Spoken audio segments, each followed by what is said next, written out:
Hey yo, it's CMD, and you're watching the Miss Dixon selection. Yeah. Right? Hey. Niggas might not like it, but so what? That's what it had to be. Niggas might not like me, bitch, so what? I know you mad at me. It's okay, you gon' have to run into me eventually. When I was down and low and I ain't have it, niggas laughed at me. I still got this knife inside my back from when they stabbed at me. It's okay, you gon' have to run into me eventually. And we gon' see. We ain't cool with all that hate you have for EMD. I got enemies, but when they run into me, they don't have that energy. They finicky. I'm sick of these killers on computer screens. You ain't heard my song Threat. How the fuck you finna threaten me? Gamble if you betting me. It's a king in the deck of blackjack. I'll pull a queen. I'm coming equipped. Niggas keep running they live. Wait till they running to me. Niggas thought it was a myth. Do monsters really exist? You ain't know that I was him. You ain't know that I was that. Niggas ain't gon' do shit. Ain't gon' do shit. I'm going crazy.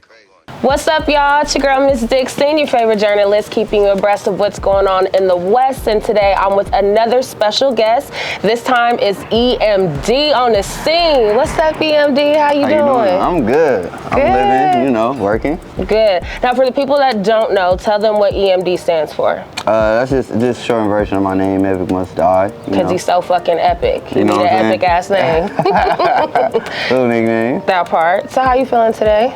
I'm good, you know. The weather is good. The Dodgers is going to the World Series. Right. You know, I'm wearing this hat for the rest of the series. If you see this hat, that's why, you know what I'm saying? That part. Yeah, Pride. it's a vibe, you know. I'm excited to play you some music later, so it's cool. Oh yeah, we're gonna get into it for sure. This is one that I'm very excited about, and if you don't know about EMD, you're gonna learn about him today. He's definitely one to watch coming up out of LA. He already got eyes on him for sure, but if you haven't tapped into his music, I highly encourage you to go explore after you get to know him a bit more in this interview. So, how did EMD start? How did I start rapping? I feel like it started from journaling. Like I used to, I'm thinking like my 4th grade teacher, she used to give us those Spartan notebooks, and we would journal like at the end of our day. And I just always been a fan of music, and I don't know, but I feel like writing songs, it started from there. Like just looking inward on myself, writing about it, and this shit just mixed with being in church and loving music and shit like that. I feel like that it just boiled it all together. It made me start like wanting to attempt to do it. So when did the words go from paper to record? I recorded my first song in like 11th grade, like fucking around with the homies. Oh, high school, okay. Yeah, for sure. I had songs on MySpace, so like I always was fucking around, like, but I wasn't serious about it. I was just like doing it, you know, testing the waters and shit. I didn't have no outlook on like future plans about it or anything, but that was my first time recording. Okay. So, well, from there, from fucking around, what was the moment where you decided, where it's like, okay, this goes from fucking around to, okay, I'm gonna really do this, I'm good at this? Me and the homie, we used to be in a group, me and another person, and we did our first shows to sell tickets, and we opened up for Nipsey in San Pedro. And yeah, that night I was so like... your first performance was opening up for Nipsey? Facts. Okay, yeah. Like just don't go past that, like that's big, okay. Facts. It was during the, I just remember he performed 7 days a week, so it was around that era. Okay. And yeah, he was a real one and shit and all that. Like niggas wasn't a celebrity, you feel me? Like niggas was real ones. But after that show, like I knew it was possible. Like, and I like the feedback I was getting back from people. It was kind of more like the people around me pushed me to continue pursuing it more than like myself, like in the beginning, you know? Like I knew I was good, but like I didn't, you know, people be like, no, you need to really like whoop. So, you know, I think, but it was that night, like, I think other people viewed it like, oh, he could really do it, and they was letting me know, so. So when did you lock in on you? I feel like, shit, not really until like recently, in like recent years, like. Cause I just always been more of like a group project person. I'm more of like, I don't want to say I like to help other people, but I proofread the fuck out of a nigga shit. Like, you feel me? Real writer. If I'm around other people and hey, you should say this and you should like, I kind of find myself doing that for a period of time. Like, my hand is in a lot of things that people may not know. Like, you know, so it's just like, find myself doing that, and then like I just really have to look inward and put more into myself, like on a deeper answer for that. Yeah, like more in like recent years. But realistically, I was already locked in at that time, like, you know, recording and selling the tickets to even get to the show and whoop-de-whoop. Like, we was locked in, but like on a deeper note, locking into myself and looking inwardly, like just recently probably. Okay. Well, we're going to get to that because we're going to talk about the recents, but I do want to lay the foundation. So your name, because it's so, it catches the ear, it catches the eye. How did you land on EpicMustDie? Because you went by something else previously before that, right? Yeah. So when I was telling you I had music on MySpace, I used to go by Badass MW. My initials are MW. And I ended up changing my name, freestyling in the car, to Epic. So my name was originally just Epic with a period. And then Instagram came out. So this is before Instagram. This is before like I already was going by that. And then I had to make an Instagram. So really, really it was just my screen name. And then a couple events happened and some like major publications wrote some articles about me, and like that was my name that they went with, and then people was fucking with the name, so I was like, I'm not mad at it. I made the screen name myself, and I fuck with it on the rap level because I just look at it as like some, you know, like #1 headband shit, like top level, like you gotta beat me type shit. Like Epic must die for me to get the crown, like because he is the crown. That's what it's on, yeah, exactly. Yeah, it's very important. Like I feel like it's very important, you know, how we were talking about earlier about your lineage and where you come from. Names are very important. Names mean something. So for you to take the power back in that and crown yourself, you're not waiting for nobody else to crown you. You letting people know I am that one. I'm really him. So I love that, and I love the confidence that you have with that. And of course, it comes through in your music as well too. So now let's talk about putting in the work since then, because you have a few projects out already. You have Trust Fall, that was like your reintroduction with your name, that was 2018. Then the mixtape, that was the album. Then Gamble, and then now I'm Going Crazy, You Should Go With Me, which is my favorite project, honestly. Like, I love that. I feel like it is the combination of all of those together, but where you're at now and standing on really your brand. Like I feel like now this is the Epic brand that we're at. But between all of those projects and accomplishments, and you definitely already had radio play in LA on about 3 songs that you've had. That's really big. As you mentioned, your first time performing was with Nipsey Hussle. You opening for him. You got the Easy Peasy placement in the 2023 White Man Can't Jump. Shout out Calmatic. Yeah, shout out Calmatic. The freestyles, Talk to Me Tuesdays. I was living for those. Like, I think you originally started it in like what, 2020, 21, and then you brought it back? Yeah, exactly. I did one like where just like I would rap like maybe in the studio or in the car, like on the phone. And then the second time I did it, we just elevated it, polished it, like really did videos and shit to it. But yeah, I need to come back with that. Yeah, come back, energy. come on. Because you stopped at 10 and I was like, oh, what we doing? I might go again, like pre-project. Like, it's like my real end. But then I kind of want to, you know, I want to do what I was doing with Talk to Him Tuesday, but with my music. Yeah, okay, yeah. Like, if I can come weekly with a video, with a dope concept, with my music, it's like, that's where I'm trying to head to.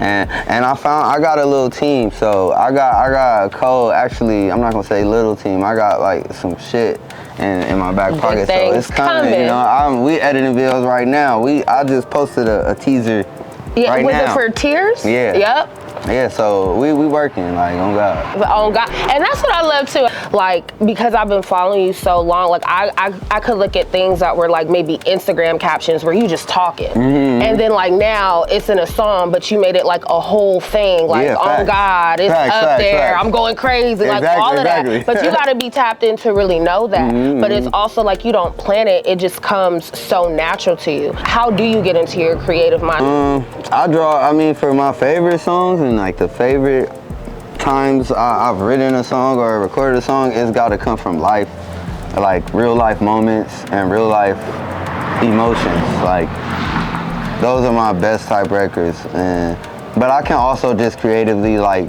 gain inspiration from a dope beat, like from a dope producer, because I kind of get like put in places when I hear beats, like, or they give me a scene. I don't think I'm special. Like, I think a lot of people hear instrumentals and be like, man, this shit sound like an old Western or like a woo woo woo. But I take it there and really like go there and write in that aspect. That's fun too. But like, I think creatively, I just draw off life. I just draw off inspiration from my real life. Not to sound cliche, but like, I really do it. Like, I think some people do it and it's based around there, like, but like, nah, if I go through something right now, I kind of like will pull up an instrumental. Let's say like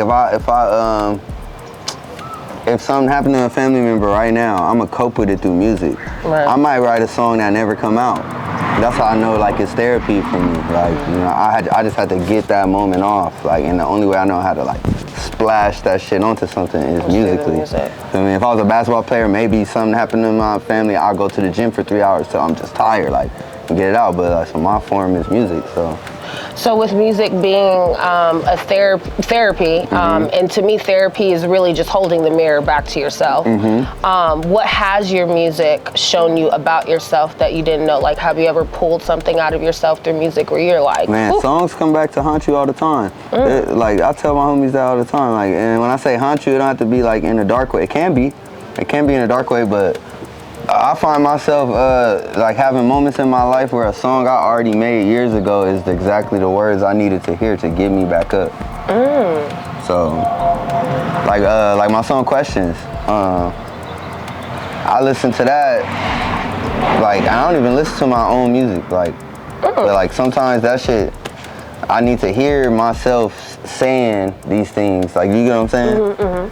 Like, I don't know, it's talking back to yourself. Yeah, exactly. But not even knowing. I think, now I was gonna say, I think life is crazy like that, because I've been noticing that in my life recently, where something happened when I was younger and it made a mark, but I don't know what the mark is for. It's just like, okay, but it sticks out. And then years later, like, I'll be like, oh, and not even knowing that I already set myself up, or it's already set up for what I'm doing now to just happen. So life is crazy like that. But that's, you actually have a line like that. You said, I'm gonna keep on living, and then I'm the proof, or something. Me living is the proof. I think it was on an earlier project, was it? What'd I say? Oh my gosh. I don't know, maybe, I'll play it back for you later, but you said a line. Maybe evidence I said it all before or something. I don't know. Yeah, but I like that, because, and how I was saying earlier, you can really be, you know, gospel. Like, it's, to me, it's kind of like street gospel, because you really just telling your truth. Yeah. People have, on God. People have definitely told me that before, like that. It's just like, and I'm like, what you mean? Like, I literally, man, I wish I could find it. Like, you like street gospel, and I'm like, I made Easy Peasy though. It's like, nah, but even that was street gospel. It was, and you know what I love? And I was crying like, damn, you right. It really is. You and KB. Facts, my brother. Made me do a street gospel playlist, because I was like, this is what it is, that's you know? That's our bag, definitely take that, and I feel like you're versatile. And we went to church together. And that church in Stump is the church we grew up going together. Oh, shut up. Yeah, on God. See, everything is, on God. See, everything is just so meaningful, and that it's intricately woven, and you can't make shit like that up. It has to be natural. Touching on Easy Peasy. You can't play y'all music, you know, everywhere with the old folks. The old folks be like, hold on. I'm in. But when I played Easy Peasy, and my mom was rocking with it? My mom was like, who is that? I like what he's saying. Turn it up. I say some shit. You really do. So thank you for giving me a record that I could listen to with my mom and bring her in. God, I feel that, because I used to be like, damn, I can't even like, Because, you know, my people, they play, oh, you going to so-and-so? And I try to tell them, like, not just the music, but like really what y'all about, what y'all doing, why I'm try connected. to be that artist on some real shit. Like, where the youth can rock with it, and it's not like corny or lame to them, but like also the old people can gain a message from it, and like the people like me, they like me, so they gonna like it. But I strive to be that, because there's certain artists I could play my mama, and there's certain artists I can't. Like, and there's certain artists I don't care, she gotta rock it. Like, Just that new Future, mama. I don't give a You gonna bust this one. No, but like, it's like Anderson, Anderson .Paak, Childish Gambino, K-Dot, my mama love them. Like, you know, and K-Dot might hit you with this pussy in. But it's just one or two. Yeah, my mom's so crazy, she's like, this is art. So like, she knows. Like, Miss Faye, shout out to Miss Faye. I love your mom, she's so sweet, But yeah, so thank you for giving me that record. It means a lot. You're welcome. I'm going crazy. I'm going crazy. You should go with me. Explain the title. Cause I feel like it was like the first time where I kind of was like crafting my own world, or crafting a world to go with the project. Like I was trying to, like, you know, like for example, let's say like Kanye Graduation, or Astro World, or any Tyler album really. But I was just trying to create a world around it, and so that was just my way of like saying being inviting in a way. Like come here, letting you know that like I'm on another plane. Like you need to come take this, you know, trip with me type of situation. Come get crazy with me one time. What is your favorite song off of the project? I would say Tears. Tears? Yeah, definitely introspective. Definitely like that vibe is what you're gonna be hearing from my next project, maybe a little more. Like I'm gonna tap inwardly and just try to have people relate with situations in my life that, well, I'm gonna pick situations in my life that I know people will relate to. So like I said, when they're in that certain moment, they can go back, listen to that, you know, like I'm with you, you're not alone. I'm one of them artists, I already be having people like, you saved me and I ain't even like, you feel me? I don't have people crying to me and shit about, and that's what I want to give. Like, I've been there, you know what I'm saying? You could play it and be like, nah, somebody feel me. Like, well, Tupac cares, but don't nobody else care. That line, like, come on, man, like shit like that. That's what I'm trying to, you know? Okay. Woo-de-woo. I'm going crazy. I love when you and KB get together. Like y'all over there, like y'all can't do no wrong. Y'all got it down pat. If I ever heard a bad song, I'll be like, okay, wait, someone wasn't right in the water that day, because it's always fire. Yeah. But the song with you and Ice Cold Bishop. Oh, yeah, that's probably my second favorite too. I knew I wanted y'all to collab, and then I got it. But it's crazy because 4 years ago, you did a contest to get on one of his records. Somebody sent it to me like, hey, this dude right here saying he giving a rack to whoever rap on this beat. I'm like, oh, I need that band. What? So yeah, I did that, and then that's initially, I guess, like how we met. So I did that, and then it was funny because my whole take on the freestyle was, I forget what I said, but I know the premise of my whole verse was like, if you don't pick me, I'ma rob you. Right, like, right. And that was like my bag, like, and so, but yeah, he fucked with me, and we became cool after that, and then like, yeah, we made records, even me, him, and KB, like that never came out and shit, and then, yeah, I had made that song, and I was like, I know exactly who I would put on here. You know, cause he got like an ominous vibe, like, and it's like dark, but also I'm on some storytelling shit, which is he's really good at, and so I'm like, this is just perfect. Like, we both from the West. This topic, he knows this pain, how I know this pain, like, same thing. Like, so it just that's a great song. Like, I feel like I put that together real well. I was trying to be cinematic, like, you know what I'm saying? It was, movie, like. and I liked that. I know he storytell. You storytell, but it's kind of like at points. I feel like it was a whole movie. Y'all, please go listen to that song. I know what you're talking about, but like, it's such a great record and a great project. I'm going crazy. It's fully produced by Walt Manson. Walt is one of those ones for sure. Oh yeah, y'all gonna hear about him. How did that come together? How'd that relationship? Oh, on Gamble. So when I was working on Gamble, he tapped in just like as a fan. Oh, I think a mic drop. Hold on. Oh damn, mic drop. Real quick. We doing mic drop videos too. All right, there we go. So Walt tapped in when I was working on Gamble, just genuinely as a fan. And you know, I think it was from Talk to Him Tuesday. Like, he followed me through that, I think. And then I'm working on the project, and he followed me. I tapped into his shit, and I think he did a project with Sham. The Champ. That's how I first heard him. No, I take that back. Oh, I'm tripping. I first heard him from Key Riches, his project with Key Riches, and we followed each other. And then when I was working on Gamble, I'm like, man, I'm gonna tap in and see what we could do. I tapped in with him, put him to his crib. We made like 3 songs the first session we did. Getting it done. And then Prize, on my project Gamble, Prize was the song that I chose from them 3 to put on the project. And then just from that day, we had a good vibe, good energy, good chemistry. Like, it was just easy to work with him. And I was like, bro, we need to do more work. He was like, let's do a whole project. I'm like, it's nothing. So yeah, it was just simple as that. I love that. Speaking of fully produced projects, me and Python P, man, I've been waiting on that. I thought that was gonna come first. No shade to that, but I'm waiting on that too. It's coming. It's super soon. So yeah, me and Python P, yeah. I'm excited. I'm on that way. It's easier to build the worlds that I'm telling you about when it's when it's one producer and we just lock in. So. And my personal favorite song on I'm Going Crazy is Out of Pocket. Oh yeah, that's my son's favorite song. Out of Pocket, that's my son's shit. Hey. I be going crazy. I know when I'm in traffic, I know they think I'm crazy because I'm really in the car going crazy. Like that's the perfect marriage to me right there. I'm going crazy. I have a few random questions that I just want to ask you, get to know you a little bit better. What's your favorite lyric of yours? Ooh, shit. I don't know. Okay. Well, a lyric from somebody else. A lyric from somebody else? Your favorite lyrics. What you eat don't make me shit. I always think about that. Jay-Z. Okay. Why? I just think it's super fire. Like, what you eat don't make me shit. Like, what? That shit go crazy. I like when I said, my enemies live a life of centipedes. Yeah, because they bugging and it take 100 steps to get to me. I like that one. Okay. I'm going crazy. I don't play my own music. Oh, okay. So you were saying that earlier too. So what do you listen to? Who do you listen to? Shit, let me look at my phone right now. Anderson .Paak and Knowledge.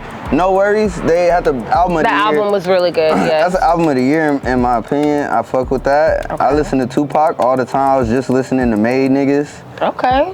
And since we right here, low key, just let me get this off. I just want y'all to know what Pac said. He said. Let me go to it. Just listeners, they probably can't even, hold on, we're gonna pause it because they gonna get their shit took. But he said, do you feel me, world? Do you hear me? Catch a rising star. Fuck the love, niggas feel me.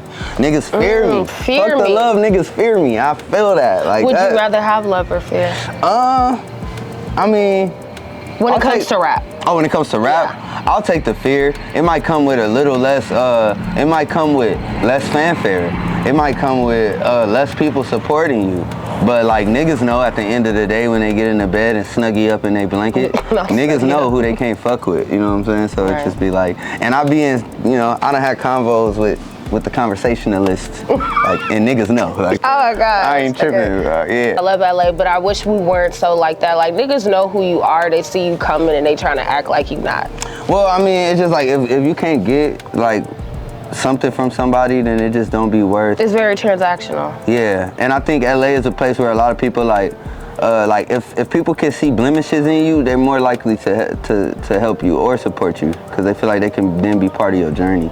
But like if you already look polished, niggas is just gonna be like, oh, you must already be woo-woo. And it's like, nah, I'm just like, nah, I need some help. Yeah, like you can go fuck with me. Yeah. I'll tell you, I meet niggas and they be like, oh, I thought you was like woo-woo. I'm like, why you think that? Like, cause the level, like, I'm like, nah, that don't make sense. But then that's a testament to the product that you put out, how how good it looks, having nothing but making it something. What is your superpower? My superpower? It gotta be the words. I think I just got away with words. I'm like an orator. Like I said, if I wouldn't have been rapping, I'd be probably preaching. It's like I know how to.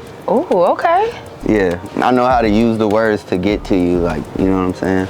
I definitely got the gift of gab. Actually, my church literally. No, I grew up always being in Bible study, always Sunday school. My church actually asked me to.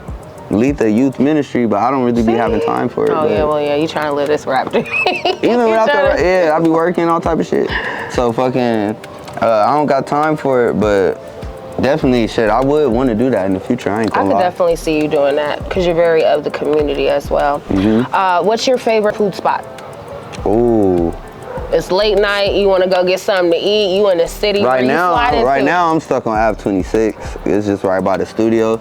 Taco situation. They done went viral ever since. They was our little go-to little in the cut. And then like a year ago, some white lady went on TikTok and TikTok of course. And it's over with. Like it's crazy. But that's my spot. Ave 26. Ave 26 tacos. Okay, we might try some of them today. Nah, yeah. What's the best party that you've been to? The best party I ever been to? Damn. Probably Fader Fort in South by Southwest, like years ago. Okay. I think it was what was going on there? What was the situation? It was almost like 10 years ago. What was the situation? I think Future had just came out with that, no, you ain't about shit. And I was with me, Desi G, and Buddy. We was out there. We somehow sneaked on stage. The footage is out there somewhere. We sneaked on stage. If you got that, get and it. we was on stage with Future. He didn't know who the fuck we was. Like, Shut he was over there looking at us, like, who is these young niggas dancing and shit? What the fuck? Like, I could tell. He like, who the fuck? But we was already up there. We was standing up. His niggas was like, that is funny. Shit. Like, yeah, nigga, go, oh, go. God, that shit was lit. Fader for it. Oh God, that was probably the tightest party. Yeah. Oh shit. That Okay. shit was lit. I need to ask that question more often. I like that. What was the first tape or CD that you bought? Oh, that I bought with like my money. Okay. See, I feel like everybody has that story. Like you might have snagged it from somebody my before. first CD that but was what's the one that you bought? The one that you bought with your own money, because we all stole CD. All right. To be fair, when I started getting my own money, it was iTunes already, and I was LimeWire legend. So LimeWire Larry, like, you feel me? Okay. But to be fair, the first album I can remember like begging my mama to be like, please buy this for me. Woody Whoop was Chicken and Beer, Luda. I'm going crazy. Hey yo, it's EMD, my project, I'm Going Crazy, You Should Go With Me, is available now, and it's Miss Dixon approved. What's up, y'all? It's your girl, Miss Dixon, at the corner store. Yes, we did have to switch it up. I'm still here. You know, I had to do an outfit change. The Chargers playing, so I had to go Chargers. I had the Dodgers on earlier, but so, you know. So we're going to pick it up where we left off. You said that the first CD that you bought was Ludacris, right? Yeah. Chicken and Beer. And what did that album mean for you at that time? It just was fun. Like, I don't know. He was like the most animated rapper to me. And it just made it like, I don't know, colorful. Like, I just remember, I remember like falling in love with like metaphors through that album and shit. I just remember him saying, my name's Ludacris and I'm high as giraffe pussy. and some shit like that. I was like, yeah, this nigga cold. Like, or what he said, he stick his foot so far up your ass, your breath smell like Foot Locker water repellent. Some shit he said. I don't remember that. I gotta go back and listen to that. But he be saying some crazy shit though. Yeah, he opened my mind a little bit. Like, damn, you could be like a lot more creative. Like, you know what I'm saying? Okay. But I wasn't even rapping yet. But just as a listener, like, I'm just like, taking it all in. Yeah, like, damn, you can do that. Like, you know. You could say that. Yeah. Okay. And now you be saying a whole lot of shit now. What's been your favorite collaboration so far that you've done? My favorite collab, probably Throwback with Drum. Okay, and why is that? Just because I stepped outside of my bag, like initially making that song. I be having melodies and like singing in the shower and shit. Or I done sung on records in the past, but I wasn't like as confident about it. And then I made that song and I was just confident about having like an R&B song that I was confident in. And then I played it to him, and him being like an R&B shit, he like an R&B legend to me. Like, and he approved of it, like, and he just like, this shit fire, like, can I get on it? And I'm like, what the fuck? Like, you know, so I feel like that shit was fire because he kind of validated like what I already was feeling, like, you know. How did that relationship come together? Or so how did you know him? Him and Boog was signed to, when I say Boog, I'm talking about Westside Boogie. That's my boy, like just outside of music, that's my dog. And they were on the same label, LVRN, with same management group. And I used to live with Boog for like a year. And then I was living with him, and Drum came to LA for like a couple weeks or something. And yeah, I was kicking it with him. I didn't even bring up music or nothing. Like, yeah, I didn't even say I make music. I was literally like listening to it in my headphones because we were chilling in the crib, like. And he like, what you listen to? I'm like, oh, this some shit I made on my singing shit. He's like, it's crazy, like, what the whoop, let me what the whoop. So it's simple like that. Organic as fuck. Yeah. I like that. Yeah, bro. And it's funny because he like, yeah, I'm gonna get on it, but you know, things take time. He ain't get on it the next day type shit. So like one day I get a FaceTime from him. He like, man, I just got off the plane at LAX and I got in the Uber. They playing your shit. It was easy. It was easy peasy? Yeah. Come on. He was like, I'm about to go record that verse right now. We up. Okay. I'm like, yeah, now you go record that shit. Yeah, right now. Nah, but still, that's no, real one. He a real one. Nothing but love. Like we still keep in communication. I just talked to him like a minute ago, but that's probably my favorite collab, bro, because I already was a fan of him, like, and just for him to validate it, like, yeah, that shit was dope. Full circle. You have a lot of full circle moments that I really like in your store too. Even like the brotherhood that you guys have here at the corner store. Like a lot of people see the videos and think, oh, the corner store, but it's deeper than that. It goes back further than that. Like Facts. where you guys were like childhood friends, right? Facts, yeah. So I think we just always we always had hubs, like our friend group. So like early on when it first started, it was my house, and my granny used to have a back house. Really, it was like a back room. It wasn't even a house. And that was like my room. And I turned it into a studio, and then all my homies would come over and record and shit, right on the walls and shit. It really was just a studio that I was living in, like. And yeah, like Desi ended up moving in at one point. KB moved in at one point. Like we was young niggas, like 18, 19. Like niggas get kicked out of their house, come live with me. Like we just recording, working. So it started like that, like the hub like aspect of it, like having a one place where we all collaborate. And then I think from there, shit, Desi, we might have moved it to Desi people's spot. Same situation. It was a garage this time, and we used to call that the hut. The hut. Yeah, and we used to be there all the time, recording, making music and shit. And then that eventually became this. So it's just, you know, hopefully we could take another step. You know? I definitely see it for you guys. So you are on a deserted island. You can only bring 3 items. What are those 3 items? Ooh, deserted item. Deserted island, 3 items. Shit. Ain't nobody coming to save you. You there? All right, I need an iPad. I mean an iPod. Okay. Functioning. Okay. Yeah, with like a gang of songs on it. I don't care what genre. I just need some music. So I need music. And then, damn, that's crazy. I start thinking too deep. Like, damn, where my babies at? Like, where my kids at? Like, They good. Okay. They safe. I don't know. Like, damn, on the island, I think I need music. I need a woman. Okay. Yeah. And Make new babies. Okay. Nah, see. Damn, nah, I don't need it. There, okay. That's crazy. So retract. Some music. Shit, a weapon.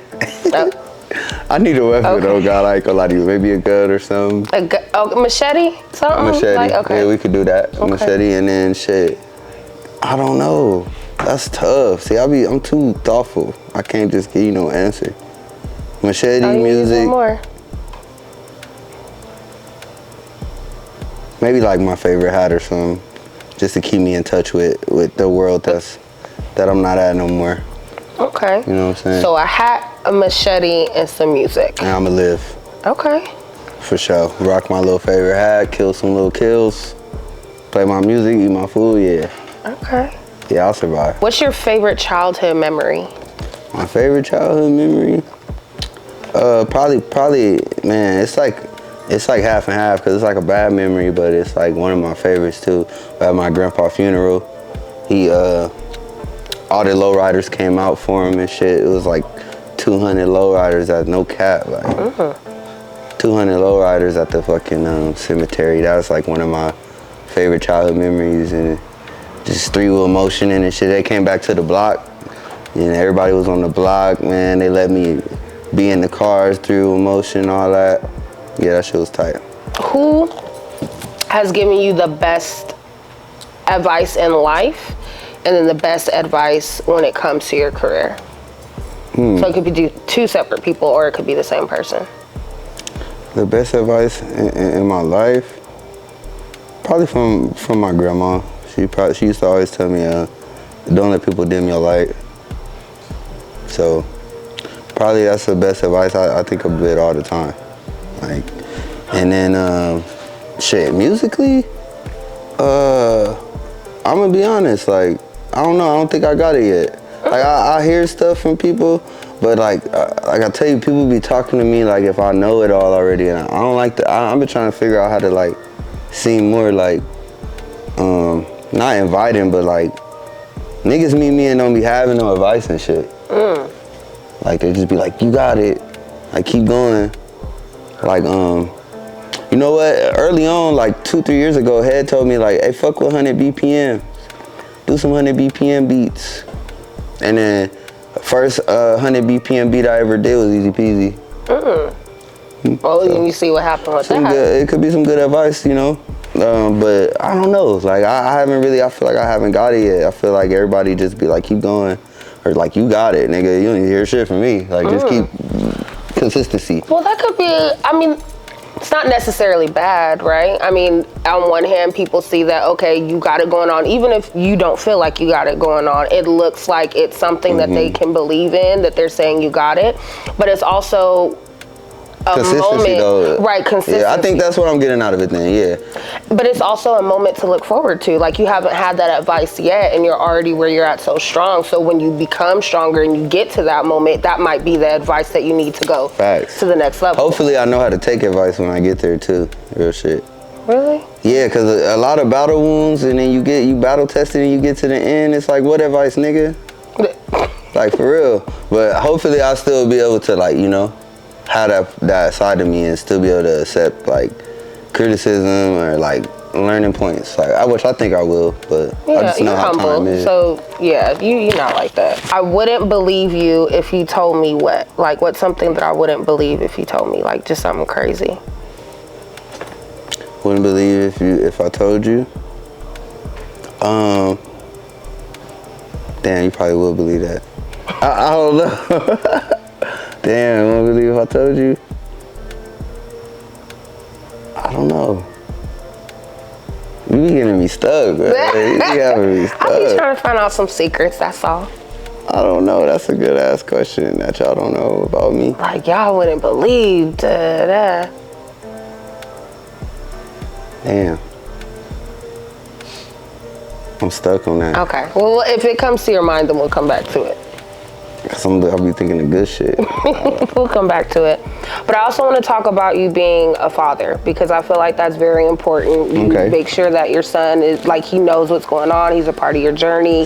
He approves records before they come out. If he's not moving, then you not putting it out. Yes. And how old is he? He's 6 now. He's 6 now. Yep. But you were doing music before he was born, correct? For sure, yep. So how has being a dad like changed your perspective on that, or what do you see in your son that you get back? The main thing that it done to me for real is like I really can't stop. Only because my son is like invested now. Like he knows what I do, and he's a fan of what I do. Like, and the type of personality my son has, I swear to God, he would tell me like, I think you should do something else. Like if he didn't think I was good. He's very vocal. Oh, hell yeah. And he's smart. Like, he would have told me, like, you know, but he think I'm nice like that. And so it's just like, well, for him, he don't even know how nice I am. You know what I mean? He just like, oh, I like this beat, and I like whoop-de-whoop. I like what you're doing. But I feel like I can't stop now because he's so invested. I never would have stopped, but like, I know my son's personality too. Like, he'll be like, why you don't rap no more? Or why you don't, you know what I'm saying? And I gotta complete what I'm doing to show him, you know, you can do what you put your work in doing. You can complete it as anything as possible. It don't have to be musically. Right. It's just about him seeing his father put in the work to achieve something, like, you know. Right. Because I remember it had to be a few years ago. You had posted and it was like, left the studio, I'm dog tired, but then you got to turn around and be a dad, you know, and just having that passion and that drive. Like, you know, this already takes a lot out of you. Facts. You feel me? Facts. So then to go pour into your son, but then to have your son a part of it too. And like you said, he knows like what you're doing. He be here right now. I told him I'm about to go to the corner store. He said, can I come? I said, no, you got school tomorrow. Oh, see. So. What's his favorite song? Out of Pocket from that. See, yeah, look, we on the same way. He liked Easy Peasy too, like for sure when it came about. But from that project, he liked Out of Pocket a lot. What was the song he was dancing to that one time you put? Oh, it's up there. It's up there. Yeah, he liked this project more than anything else I had, just because it's more like. It is, and you know energy. what? Now that I think about it and you say that, I think that might be why it's my favorite too. Yeah, it's like, a lot of like slappers. And my son like, oh, I like this, like, cause he used to like, he know, like, I don't know, man, like, he funny with it, cause he call them slappy beats. Slappy beats? Yeah, bumpy. My bad. Oh, bumpy beats. Oh, yeah. that's cute. He'll be like, this is bumpy. Like, and so he was like, you got a lot of bumpy songs on your, like, woo-doo. I'm like, damn, that's funny. You gotta put bumpy in something now. On me, yeah. What does he have interest in? Like, what do you see him doing? He want to be an astronaut. Like, it ain't even what I see him, like, I mean, what I think, this is what he be on. Like, you know what I mean? He wanted me to take him to the observatory, and he want a telescope, and he want a puzzle of the planets, and California Science Center, and he done watched every Bill Nye episode, and he's 6. Oh, you raising that baby right, Bill Nye. That's what I'm talking about. Oh God, it's a new dude too called damn man, I can't think of his name. He like the new Bill Nye. My son be watching him too, but I had to, you know, take him to the root. I'm like, oh, he just like Bill Nye. He like, who Bill Nye? I'm like, yeah. Had to teach him right. Yeah, tapped him in. So he be like, Bill. Oh, see that? Look, you done took me back now. Oh, everything. I'm going crazy. So, we're in Q4. We're closing out of 2024. Facts. Going into 2025, what do you see? What's next for Epic? Like, what can we expect? I see myself carving out my fan base, my core fan base, like a little more, making it stronger, making my brand stick a little more. I kind of, you know how you said I was versatile, but it's kind of like if I'm a storefront, I got a lot of options.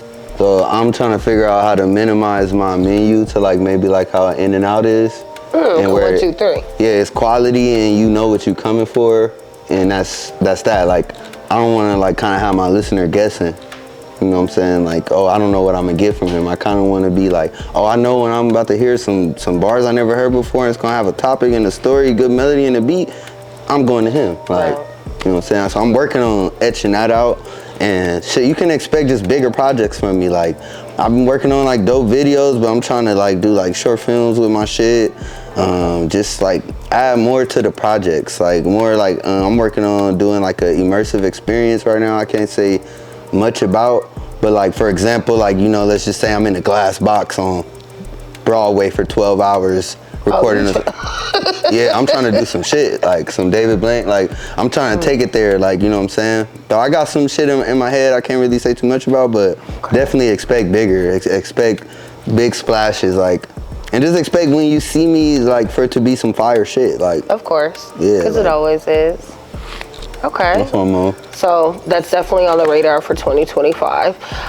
Before we go, is there anything that you want to let the people know, or anything that we haven't talked about, or just something that's on your heart now, or just where you're at in this space? Man, shit, just don't let nobody tell you what you can't do. Unless, like, you know damn well you can't do it either and you just popping it. Like, but don't let nobody tell you what you're not capable of, because I feel like a lot of people, they like to put shit that's on them onto other people. Like, maybe you feel like you can't do it, so it's not fathomable for the person next to you saying they can do it, but. Right. Yeah, don't let nobody stop you from doing nothing. You know, put your head down and get to it. That's a message I like to lead to people. Okay, that's a good message to have. And now I have another question thinking of that. What has been something in your life other than your career being an artist that somebody said that you couldn't do and you showed them like, yeah, I did that shit anyway? Shit. Other than music? Other than music. I think, nobody told me that I couldn't be a father. Like, not like, you know, can birth a child, like just have a kid. No, I mean like be there and be a father. Nobody told me I couldn't do it, but just like not having one, not having examples, like just the aura of feeling like you can't do it is there. And I feel like I proved like the universe wrong and like myself wrong in a way. Like, you know, I am able to do it. I'm there. I'm a great dad, so. I feel like that's something I did that like nobody told me I couldn't, but maybe just the world around me in the universe is like, damn, this is gonna be tough. Like, how can I do this as a black man? Just, you know what I'm saying? But I got it. So it's just like, this shit easy, like in my head. So it's like, yeah, I like to look at that like, man, cause I see niggas complain, niggas be complaining like, bro, it's just love based. I feel like if you really love your child, bro, this shit ain't hard, dog. Like, you know what I'm saying? Right, you gotta be there. Black dads, black fathers matter. Yeah, we here in 2024. I'm gonna say that. We check the statistics. Like, yeah.